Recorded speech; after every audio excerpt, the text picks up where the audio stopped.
নমস্কার। হনুমান জয়ন্তীর দিন কিছু নিয়ম পালন করলে সারা বছর ভালোভাবে থাকতে পারবেন। যারা প্রচণ্ড অর্থকষ্টে ভুগছেন তারাও ভালো থাকবেন। তাছাড়া ঋণের জালে যারা জর্জরিত তারাও এই ক্রিয়াগুলি করলে অবশ্যই ভালো ফল পাবেন। কী করবেন? হনুমান জয়ন্তীর দিন সকালে স্নান সেরে হনুমান মন্দিরে গিয়ে একটি লাল ফুল অর্থাৎ জবা ফুল এবং একটি পদ্ম ফুল, একটি পান পাতা, একটি লবঙ্গ, একটি এলাচ এবং একটি সুপারি হনুমানজির চরণে অর্পণ করুন এবং আপনার মনস্কামনার কথা বলুন। তাছাড়া ওং হং হনুমতে নমঃ এই মন্ত্রটি অবশ্যই 108 বার জপ করতে থাকুন। শ্রীরাম জয় রাম জয় জয় রাম, শ্রীরাম জয় রাম জয় জয় রাম এই মন্ত্রটিও 108 বার জপ করুন।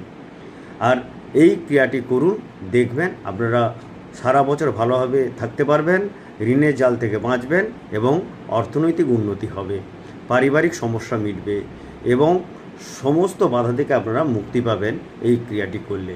হনুমান জয়ন্তীর দিনে অবশ্যই এই ক্রিয়াগুলি করুন। নমস্কার, ভালো থাকবেন।